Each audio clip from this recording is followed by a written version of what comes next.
L32 में घटित हुई थी। ये घर डॉक्टर राजेश तलवार और नुपुर तलवार का था। डॉक्टर राजेश तलवार एक डेंटिस्ट थे जो अपनी पर्सनल क्लिनिक चलाने के साथ साथ फोर्टिस अस्पताल में भी काम करते थे। आरुषि तलवार राजेश और नुपुर तलवार की इकलौती संतान थी। आरुषि की उम्र हत्या के समय करीब करीब 14 साल थी। इसके अलावा परिवार का एक घरेलू नौकर भी था जिसका नाम हेमराज था। हेमराज मूल रूप से नेपाल का रहने वाला था। हर दिन की तरह 15 मई 2008 को भी आरुषि तलवार सुबह 6 बजे उठ गईं और स्कूल जाने की तैयारी में लग गईं। हेमराज आरुषि के लिए नाश्ता बनाने में लग गया, जबकि नुपुर आरुषि को तैयार होने में मदद करने लगी। 15 मई को आरुषि जल्दी से जल्दी स्कूल पहुंचना चाह रही थी क्योंकि 16 मई के बाद स्कूल में गर्मियों की छुट्टी होने वाली थी। यही वजह थी कि वैसे तो आरुषि का जन्मदिन 24 मई को आता था, मगर उसने 16 मई को ही बर्थडे सेलिब्रेट करने का फैसला किया था ताकि उसके दोस्त भी बर्थडे में शामिल हो सकें। आरुषि के स्कूल जाने के बाद आरुषि के माता पिता यानी राजेश तलवार और नुपुर तलवार भी अपने अपने काम के लिए निकल गए और फिर सभी शाम में ही घर में एक साथ जमा हुए। रात के लगभग 10 बजे राजेश, नुपुर और आरुषि ने एक साथ खाना खाया। खाना खाने के बाद ये सभी अपने अपने कमरों में चले गए। हालांकि थोड़ी देर बाद ही राजेश और नुपुर तलवार अपनी बेटी के कमरे में गए और थोड़ी देर 16 मई को आयोजित होने वाली बर्थडे पार्टी के बारे में चर्चा की। साथ ही सरप्राइज के तौर पर जन्मदिन से पहले ही बेटी को एक डिजिटल कैमरा गिफ्ट किया। वैसे तो राजेश तलवार ये कैमरा अपनी बेटी को 24 मई यानी आरुषि के असल बर्थडे के दिन देना चाहते थे, मगर नुपुर ने राजेश को उसी रात बेटी को ये कैमरा सरप्राइज के तौर पर देने के लिए कहा। कैमरा मिलते ही आरुषि ने एक के बाद एक कई तस्वीरें खींची। उसने अपने इस डिजिटल कैमरे से आखिरी फोटो 10:10 पर खींची थी। आरुषि ने इस दौरान अपनी तस्वीरें लेने के साथ साथ अपने माता पिता की भी कई तस्वीरें खींची थीं। बेटी को कैमरा गिफ्ट करने के बाद राजेश तलवार अपने कमरे में चले गए, जबकि आरुषि भी कैमरे को साइड में रखकर सोने चली गईं। इसी बीच 11 बजे के आसपास राजेश तलवार ने अपनी पत्नी नुपुर को आरुषि के कमरे में रखे इंटरनेट राउटर को ऑन करने के लिए कहा। जब नुपुर आरुषि के कमरे में राउटर ऑन करने के लिए गई तो उस समय आरुषि एक नोवेल पढ़ रही थी। आरुषि पढ़ाई में लगी रही, जबकि नुपुर चुपचाप कमरे में रखे राउटर को ऑन करके बाहर निकल गई। जांच के अनुसार राजेश ने रात में आखिरी बार 12:08 पर इंटरनेट यूज किया और फिर वो सो गए। नुपुर और राजेश के कमरे से बिल्कुल सटा हुआ ही आरुषि का कमरा था।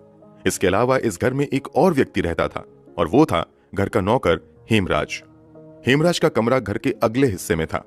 हेमराज का कमरा ऐसा था जिसमें घर के बाहर से भी जाया जा सकता था तथा उसके कमरे का एक दरवाजा घर के अंदर भी खुलता था, यानी मेन दरवाजे को खोले बिना भी कोई घर के अंदर आ जा सकता था।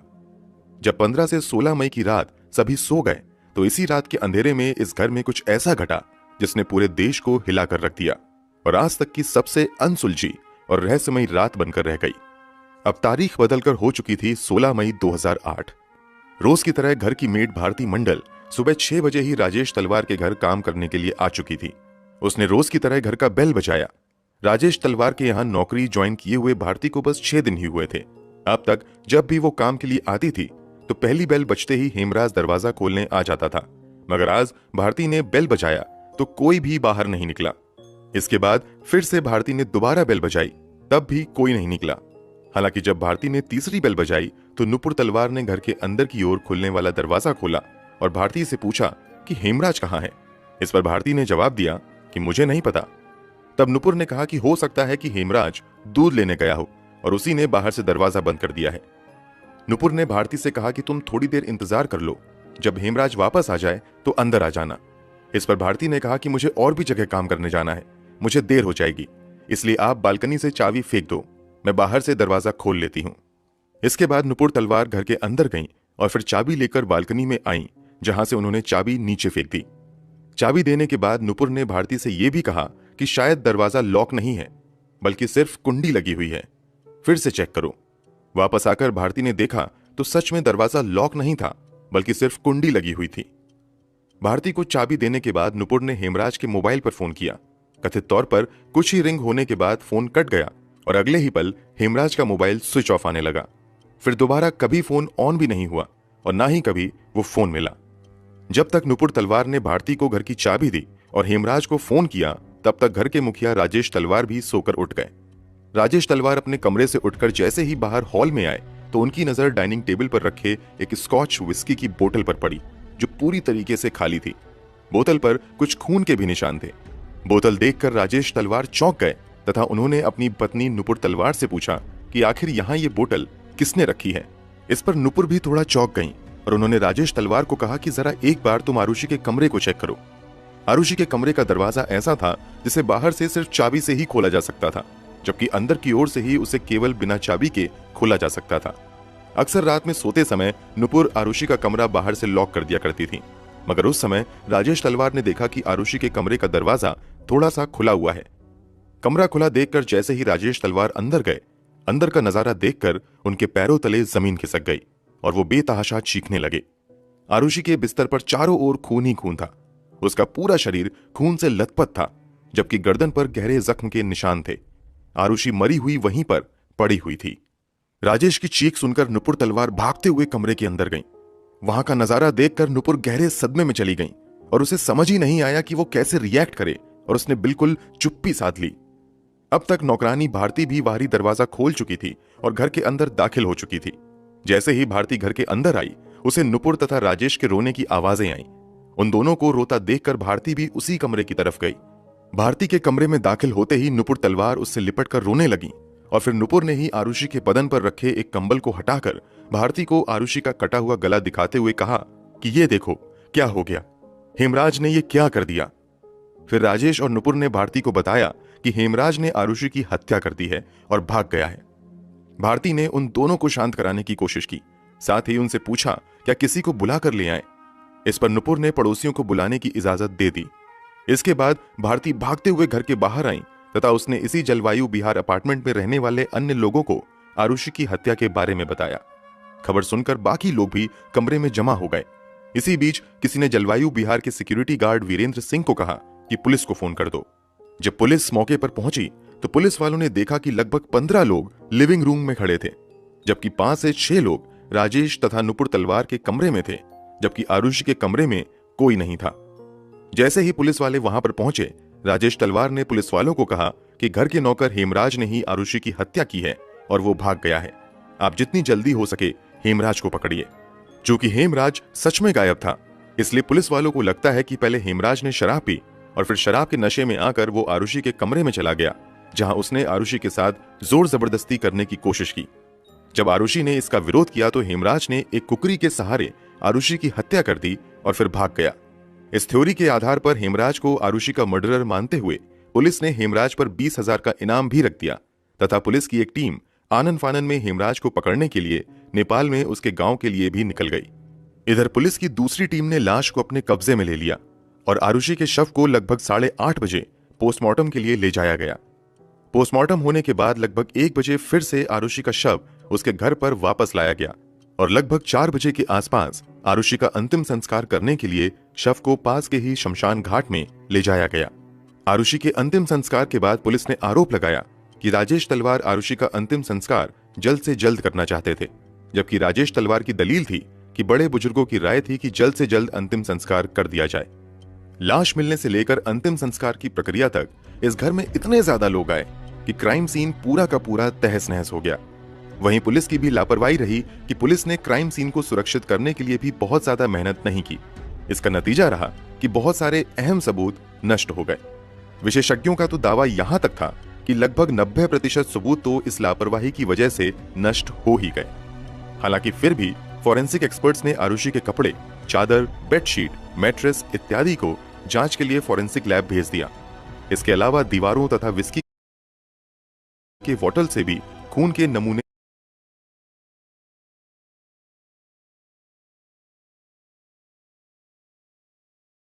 इकट्ठे किए गए। वहीं बड़े पैमाने पर घर के अंदर से फिंगरप्रिंट्स भी उठाए गए। घर के अंदर जांच के दौरान ही पुलिस वालों की नजर ऊपर जाती हुई सीढ़ी पर पड़ी, जिस पर कई जगह खून के निशान थे। फ्लोर पर भी कई जगह खून के छींटे पड़े हुए थे।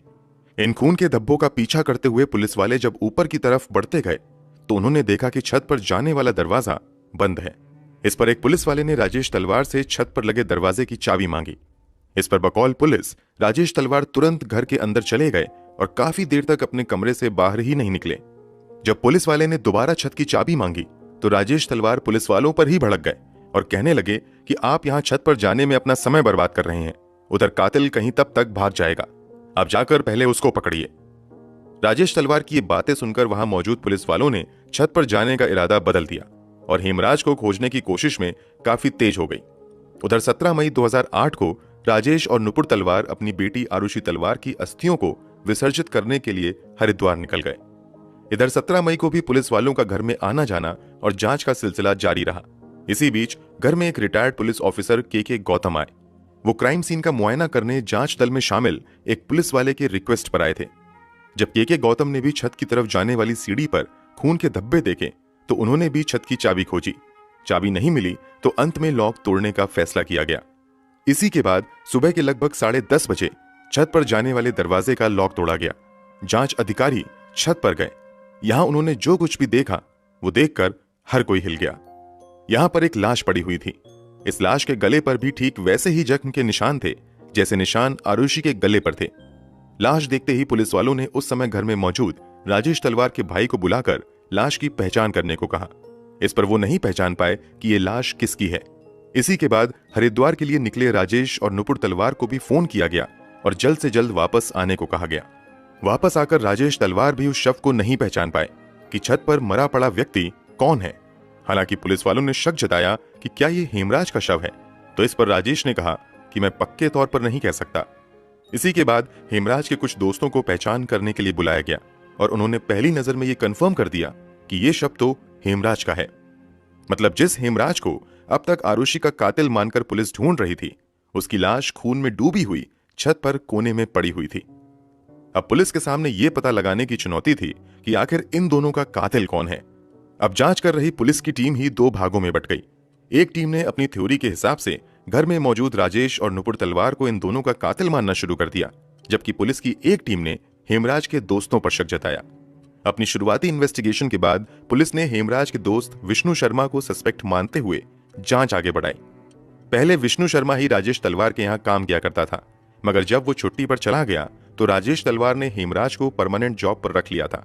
विष्णु को जॉब से निकाल दिया गया था, इसलिए पुलिस ने शक जताया कि नौकरी जाने की वजह से उसने शायद हेमराज की हत्या कर दी है और इस हत्या को होते आरुषि ने देख लिया होगा, इसलिए उसने आरुषि की भी हत्या कर दी।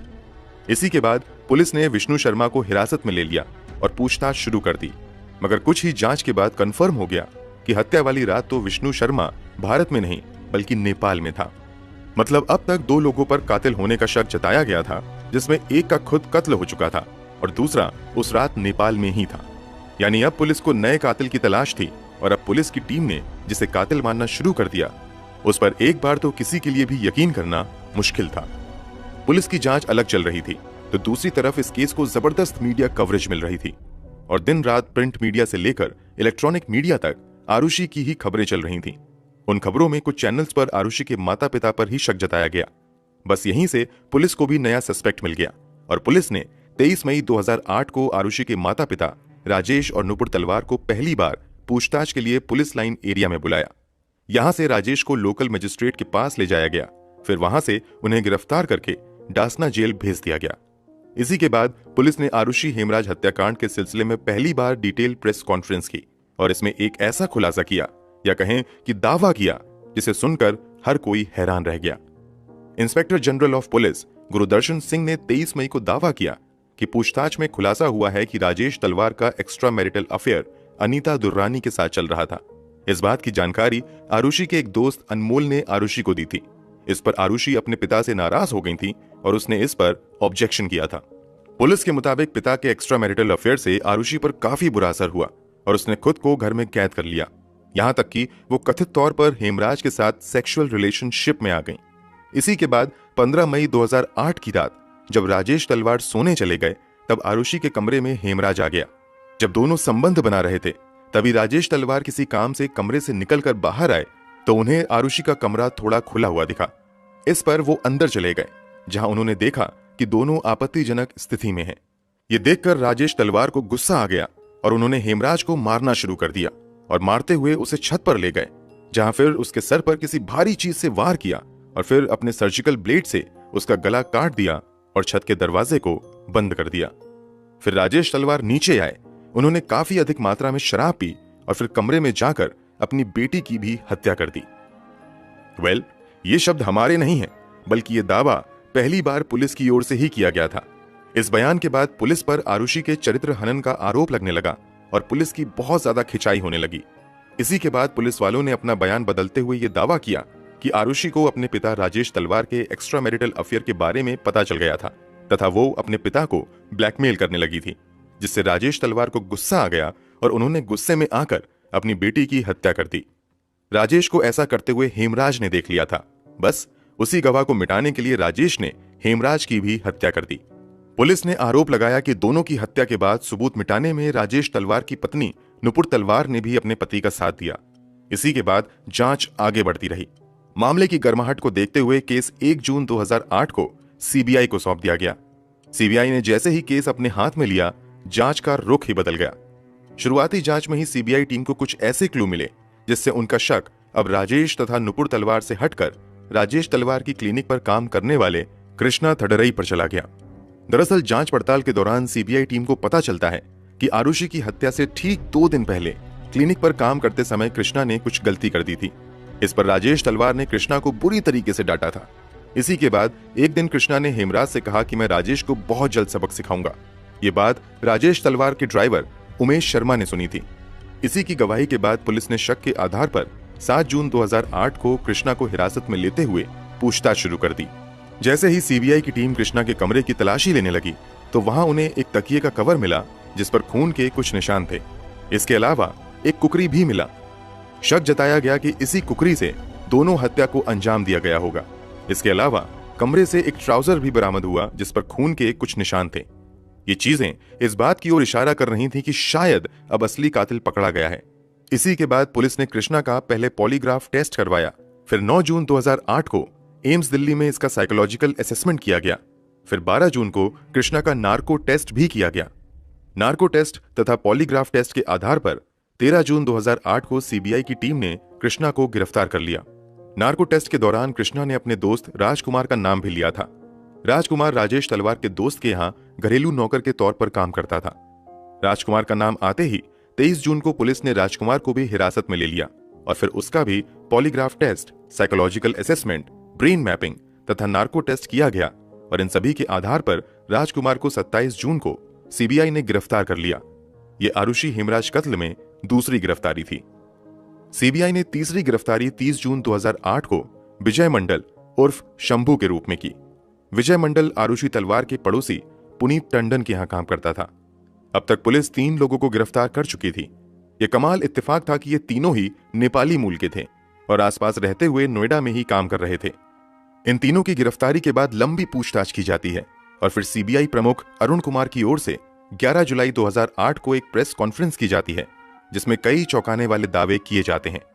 प्रेस कॉन्फ्रेंस में अरुण कुमार दावा करते हैं कि सीबीआई को राजेश तलवार तथा नुपुर तलवार के खिलाफ एक भी ऐसा ठोस सबूत नहीं मिला है जिससे यह साबित हो कि इन्होंने हेमराज या फिर आरुषि की हत्या की हो।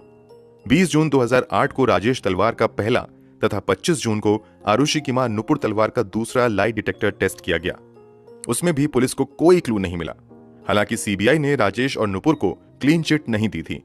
दूसरी तरफ सीबीआई ने यह जानकारी दी कि कृष्णा, राजकुमार और विजय मंडल ही फिलहाल प्राइम सस्पेक्ट हैं। दावा यह भी किया गया कि इन तीनों में से 2 लोगों ने आरुषि और हेमराज की हत्या की बात भी कबूल कर ली है। कृष्णा, राजकुमार और शंभू से पूछताछ के आधार पर सीबीआई के जॉइंट डायरेक्टर अरुण कुमार ने प्रेस कॉन्फ्रेंस के दौरान आरुषि और हेमराज की हत्या के कुछ संभावित कारण भी बताए। हत्या के प्राइम सस्पेक्ट में से एक राजकुमार के पॉलीग्राफ टेस्ट तथा नार्को टेस्ट के मुताबिक हत्या वाली रात यानी 15 मई 2008 को हेमराज ने राजकुमार, कृष्णा और मंडल को अपने कमरे में पार्टी के लिए बुलाया था। यहाँ चारों बैठकर शराब पीने लगे। यहीं पर एक बार फिर से कृष्णा ने पिछले दिनों राजेश तलवार द्वारा की गई अपनी बेइज्जती के बारे में बात की और कहा कि मैं इसका बदला राजेश तलवार से जरूर लूंगा। राजकुमार के बयान के मुताबिक जब कृष्णा राजेश तलवार के खिलाफ ये बातें कर रहा था तो ये सभी बातें आरुषि ने सुन ली। आरुषि ने लोगों से कहा कि मैं इस बारे में अपने पिता से तुम्हारी शिकायत करूंगी। इस पर कृष्णा को गुस्सा आ गया और उसने अपने पास में रखी कुकरी निकाली और आरुषि के कमरे में जाकर उसकी हत्या कर दी। आरुषि की हत्या करने के बाद कृष्णा भागने लगा, जिस पर हेमराज ने उसे पकड़ने की कोशिश की। इस पर कृष्णा का साथ देने के लिए राजकुमार भी उसके साथ में आ गया और दोनों खींचते हुए हेमराज को छत पर ले गए और फिर वहां हेमराज की हत्या कर दी और छत से लगे दरवाजे को बंद करके छत से ही भाग गए। हत्या के दूसरे प्राइम सस्पेक्ट कृष्णा के बयान के मुताबिक शराब पीने के बाद कृष्णा और राजकुमार एक साथ आरुषि के कमरे में दाखिल हुए। यहाँ राजकुमार ने आरुषि के साथ गलत हरकत करने की कोशिश की। आरुषि ने अपने बचाव में हाथ पैर चलाना शुरू कर दिया। इस पर कृष्णा ने अपनी कुकरी निकाली और आरुषि की हत्या कर दी। इन दोनों को ये सब कुछ करते हुए हेमराज ने देख लिया था, इसलिए कृष्णा और राजकुमार हेमराज को खींचकर छत पर ले गए और फिर वहीं उसकी हत्या कर दी। ये तो कृष्णा का पहला वाला बयान था। जब दोबारा उसका नार्को टेस्ट किया गया तो कृष्णा के दूसरे बयान के मुताबिक पीने के बाद राजकुमार और विजय मंडल आरुषि के कमरे में चले गए, जहां इन दोनों ने आरुषि के साथ जबरदस्ती करने की कोशिश की। जब आरुषि ने इसका विरोध किया तो शंभू मंडल ने सीधे आरुषि के सर पर जोरदार वार किया। इसके बाद राजकुमार ने कुकरी से आरुषि की हत्या कर दी। इसके बाद कृष्णा, राजकुमार और विजय मंडल तीनों मिलकर हेमराज को अपने साथ लेकर छत पर चले गए और वहां पर उसे भी मारकर भाग गए। जब तीसरी बार कृष्णा से पूछताछ की गई तो उसके खुलासे के मुताबिक सबसे पहले राजकुमार आरुषि के कमरे की तरफ बढ़ा और उसके पीछे पीछे कृष्णा और विजय मंडल भी गया। राजकुमार ने पहले आरुषि के साथ गलत हरकत करने की कोशिश की। जब आरुषि ने इसका विरोध किया तो कृष्णा ने अपने पास रखी कुकरी निकाली और आरुषि का गला रेत दिया। कृष्णा को यह सब कुछ करते हेमराज ने देख लिया और वो कहने लगा कि मैं इसके बारे में राजेश तलवार को सब कुछ बता दूंगा। इस पर हेमराज को लेकर ये तीनों छत पर चले गए, जहां पर इसकी हत्या करने के बाद वो सभी भाग गए। इसी खुलासे के बाद 12 जुलाई 2008 को राजेश को बेल मिल गई तथा उन्हें लगभग 50 दिन बाद जेल से रिहा कर दिया गया। दूसरी तरफ राजकुमार, कृष्णा और विजय मंडल के खिलाफ जांच आगे बढ़ाई गई। सीबीआई की टीम ने तीनों नौकरों को कातिल मानते हुए जांच आगे बढ़ाई। आगे की जांच में कृष्णा के मकान मालिक के जौहरी ने गवाही दी कि 15 मई की रात तो कृष्णा उनके ही घर पर था और रात में भी कई बार उन्होंने उसे घर में ही देखा। दूसरी तरफ हत्या के दूसरे प्राइम सस्पेक्ट विजय मंडल के मालिक पुलिस टंडन ने जांच कर रही टीम के सामने गवाही दी कि उन्होंने भी विजय मंडल उर्फ शंभू को 15 मई की रात अपने घर में ही देखा था और वो कहीं बाहर भी नहीं निकला था। तीसरे प्राइम सस्पेक्ट राजकुमार के एम्प्लॉयर अनीता दुर्रानी ने गवाही दी कि राजकुमार 15 मई की रात लगभग 12:30 बजे तक तो उनके घर के अंदर ही था। जलवायु बिहार अपार्टमेंट में कम से कम उस रात 6 गार्ड तैनात थे। गार्ड में से किसी ने भी इस बात की पुष्टि नहीं की कि उस रात राजकुमार, कृष्णा या विजय मंडल में से कोई भी उस अपार्टमेंट में दाखिल हुआ था। इतना ही नहीं, जब जांच आगे बढ़ी तो पता चला कि इन तीनों में से किसी के भी डीएनए सैंपल राजेश तलवार के घर से बरामद की गई चीजों से मैच नहीं हुए। इतना ही नहीं, इन तीनों के फिंगरप्रिंट्स भी राजेश तलवार के घर में कहीं नहीं मिले। इसके अलावा सीबीआई की टीम ने कृष्णा के पास से जो कुकरी रिकवर की थी और उस पर खून के जो निशान होने का दावा किया गया था, वो खून इंसानों का था ही नहीं। मामला जब और आगे बढ़ा तो दावा किया गया कि सीबीआई की टीम ने जोर जबरदस्ती करते हुए इन तीनों नौकरों को आरुषि और हेमराज की हत्या करने वाली बात कबूल करने पर मजबूर किया था। नार्को टेस्ट में जो भी बातें इन तीनों ने कही थीं, कथित तौर पर वो सभी कहानी पहले इन तीनों के दिमाग में बैठाई गई थी। अभी जांच चल ही रही थी कि सितंबर 2008 में अब तक आरुषि हेमराज हत्याकांड की जांच कर रही सीबीआई टीम को हटाकर इस केस की जांच सीबीआई की नई टीम के हाथों में दे दी गई। सीबीआई की पुरानी टीम जिन तीनों को अब तक प्राइम सस्पेक्ट मानते हुए जांच कर रही थी, उन तीनों को ही सितंबर 2008 में सबूत की कमी होने की वजह से रिहा कर दिया गया। जेल से छूटने के बाद प्राइम सस्पेक्ट में से एक विजय मंडल ने दावा किया कि सीबीआई ने उन्हें दिमागी और शारीरिक तौर पर काफी टॉर्चर किया था। सीबीआई की नई टीम का गठन एसपी नीलम किशोर के नेतृत्व में किया गया तथा एडिशनल एसपी एजीएल कॉल को इन्वेस्टिगेटिंग ऑफिसर बनाया गया। सीबीआई की नई टीम ने फिर से नए सिरे से जांच करनी शुरू कर दी और पूछताछ की शुरुआत आरुषि के पोस्टमार्टम करने वाले डॉक्टरों की टीम से की। पूछताछ के दौरान डॉक्टर सुनील दोहरा तथा डॉक्टर नरेश राज ने नया खुलासा करते हुए कहा कि आरुषि के पोस्टमार्टम के दौरान उन्होंने देखा कि आरुषि के हाईमैन क्षतिग्रस्त थे तथा ऐसा लग रहा था कि आरुषि के मरने के बाद उसके प्राइवेट पार्ट्स को काफी अच्छे से साफ किया गया था। दूसरी तरफ डॉक्टर नरेश राज ने सीबीआई के सामने गवाही दी कि हेमराज के सूचे हुए प्राइवेट पार्ट इस बात की ओर इशारा कर रहे थे कि अंतिम समय में हेमराज सेक्सुअल इंटरकोर्स में शामिल था। फिर अक्टूबर 2009 में क्राइम सीन को फिर से रिक्रिएट किया गया और सीबीआई की नई टीम ने दावा किया कि आरुषि के कमरे की जो हालत लोगों ने हत्या के बाद देखी थी, दरअसल वो बनाई गई थी। यानी हत्या करने के बाद चीजों को अपने हिसाब से सही किया गया और फिर लोगों को आरुषि की हत्या की खबर दी गई। जांच में यह भी खुलासा हुआ कि जिस समय आरुषि का पोस्टमार्टम हो रहा था, उसी समय आरुषि के पिता राजेश तलवार ने अपने एक रिश्तेदार को फोन किया जिसकी पहचान एक रिटायर्ड आला पुलिस ऑफिसर से थी। उन्होंने किसी अज्ञात को फोन किया और फिर उसका फोन पोस्टमार्टम कर रहे डॉक्टर के पास आया। कथित तौर पर यह दावा किया गया कि यह फोन कॉल राजेश तलवार ने डॉक्टरों के पास पोस्टमार्टम रिपोर्ट में कहीं भी आरुषि के रेप होने की बात या फिर प्राइवेट पार्ट में सीमेन मिलने की बात का जिक्र पोस्टमार्टम में न करने के लिए करवाया था। सीबीआई की नई टीम ने आरुषि तलवार के सर पर लगे चोट की एनालिसिस करते हुए ये अंदाजा लगाया कि ये चोट हो ना हो गोल्फ क्लब से की गई है, क्योंकि इंजरी एक ट्रायंगुलर शेप में था।